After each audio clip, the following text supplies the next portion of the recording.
Attention, surpassing the vastness of time and space. The Grand Thoughtmaturgist is here. Alright, you terrific little Terrans. How are you?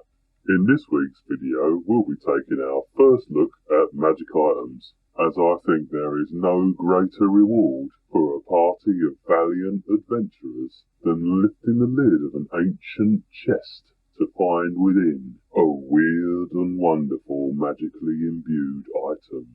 But before we start, please do consider subscribing to this channel, and if you enjoy this video, please do hit the old like button to show your appreciation. As a much younger thaumaturgical acolyte, I remember whiling away hours and hours studying page after page of magical items and artifacts, scouring book, codex, tome and encyclopedia for wondrous things that adventurers, like myself at the time, could pick up.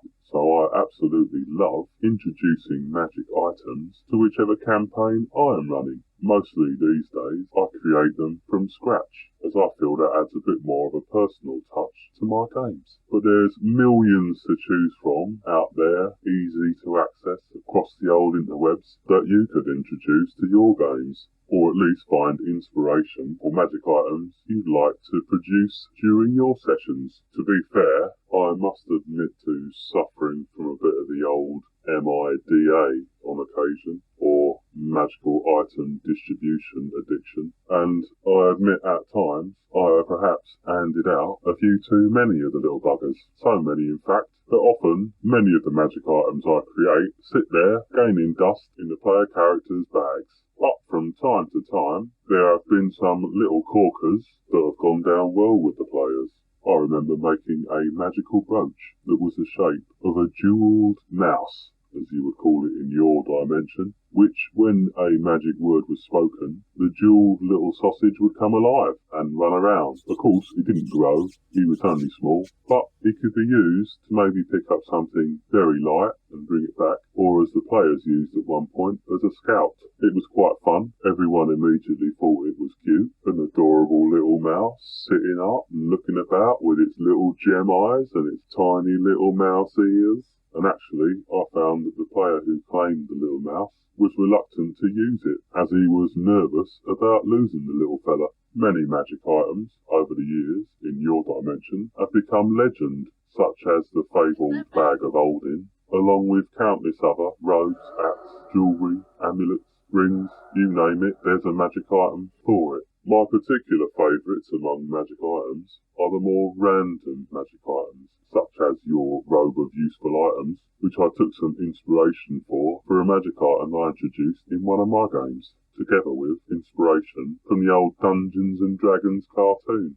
Essentially, I created the hat that is used by the wizard in that cartoon, and I love the random nature of whenever the character puts her hand inside to pull something out, will that item actually be useful, or will it be more comical? Either way, it is a bit of an exciting moment to see exactly what is going to happen.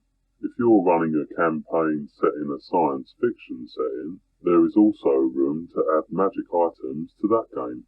Someone once said over in your neck of the woods that any sufficiently advanced technology is indistinguishable from magic, and the Numenera system embraces that thinking through its players' characters' skills and abilities, as well as the very world around them. So why not add a bit of weird ancient technology to your science fiction games, or mysterious alien artifacts that can unleash weird and wonderful powers? So I thought I'd quickly share with you how I go about thinking about creating magic items. First of all, I like to keep magic items focused. So most of the time, my magic items will only have one power, and that will be what some may consider a minor power. I also consider the limitations of each magic item, such as if those magic items have a particular amount of uses, or they need a specific situation to operate. That could be a word that activates the magic item, to more restricted things such as times of day or night.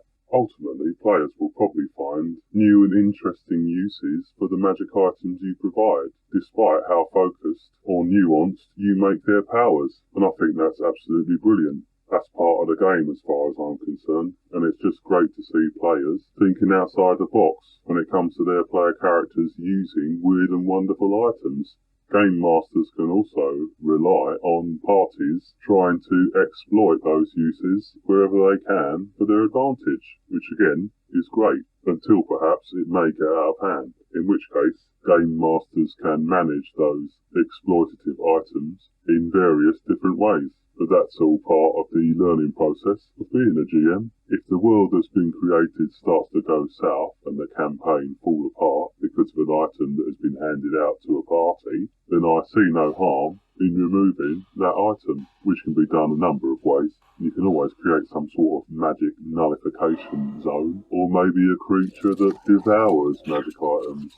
I mean, push come to shove, a truly powerful item will be heavily sought after if learned of. Though I must say that player characters rarely like their stuff being taken, and that could open up a whole can of worms. I would advise, as I said earlier, that it's important that game masters consider the limitations of the magic items they create. Don't worry too much though, mistakes do happen, even to the best of them. Just have fun in your creations, and learn from the good ones, and at the very least you might have some good stories from the not so good ones. Anyway, thank you very much for listening this long and watching to the end. I thank you very much.